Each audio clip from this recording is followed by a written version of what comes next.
This is the bandsaw. The reason why it's called a bandsaw is the blade has a continuous loop. There's no start or stop to the blade. I could open this cabinet up and we can look at these two wheels. As the top wheel spins, you'll notice the bottom wheel spins. There's a blade moving here. They don't just have bandsaws in wood shops and metalworking shops. They have them at butcher shops. They use them for cutting steaks, cutting different types of meat. Because this machine can cut through a steak, it could also cut through your fingers.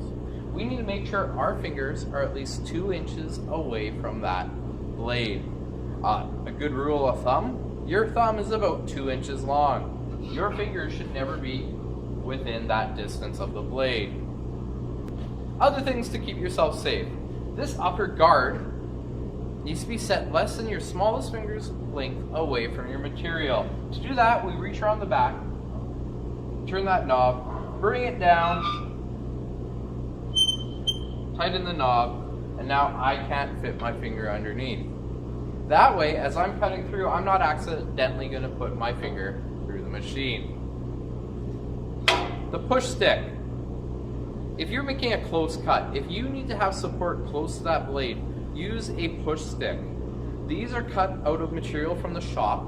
They are disposable. You can see this one's been cut a whole bunch of times. Use one of these for close cuts. They're also magnetic. The reason why they're magnetic is so they don't fall off the table. Don't take the push stick and stick it up here. As you turn the machine on, it will eventually fall. The magnets are there to keep the push stick on the table. On the table we have this white line. That is the line of cut. If you're pushing along and you can see that line showing up behind your finger, you need to relocate your hand because eventually your finger will make contact to that blade. Sometimes the blades will break on a bandsaw, and that's okay. They are not a forever thing. They're disposable. If a blade breaks on the bandsaw, you need to turn off the machine. You need to wait until the machine has stopped making noise, until it's stopped moving, and then you're going to come see the teacher immediately. Do not walk away from the machine and go to another one. Someone else could come along, not realizing the blade is broken, turn it on, and cause some potential harm. When the blade breaks, 99% of the time it'll break in this cabinet. Once in a while, it'll break right here. Under very rare circumstances, the blade could break here and it could come out this way or this way. I've never seen it happen, but it could, which means you should never stand here on a running bandsaw. This is the side of a bandsaw. We never stand here. If you're using this saw and you can hear a tick all of a sudden, tick, tick, tick, tick, tick, tick, tick, that might be a sign that the blade is partially broken. Turn it off, wait until the blade stops, and then have Mr. Burrows come and look at it.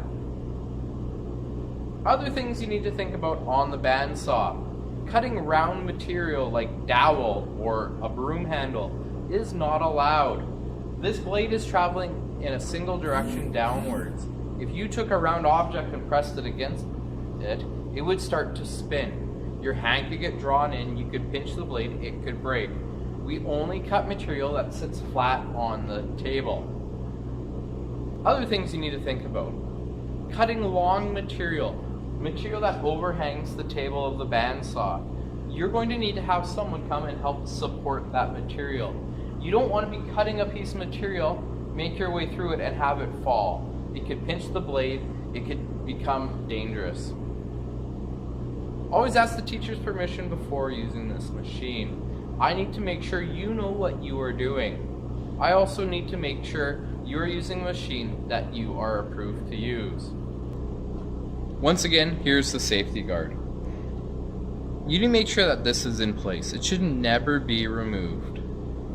This covers the blade in behind, and we don't want to have contact with that. Here's a piece of material. If I wanted to cut a really tight curve here, we need to figure out a better way to do it. The width of this blade is too deep to cut that curve. As I cut that curve, the blade will bind on the back of the curve, it will break. What you need to do here is make something called relief cuts. It's a series of cuts that go into the curve on the the scrap piece of material prior to making your cut. If you do that, then when you cut this curve, it'll be much easier.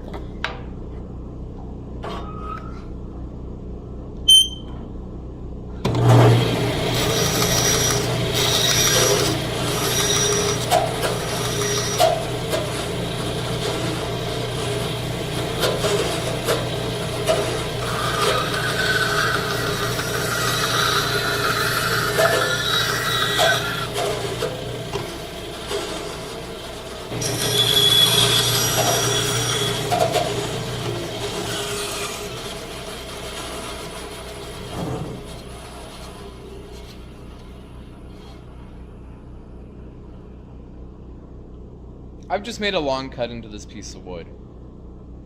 I now want to remove the piece of wood. The best thing to do is to turn it off, wait for the blade to stop, and then pull backwards. If you were to pull backwards while it was running, you could potentially pinch this blade and pull it off of the wheels, making it loose, making it become a danger hazard. Turn off the saw, wait until it comes to a full stop, and we slowly work the blade back out.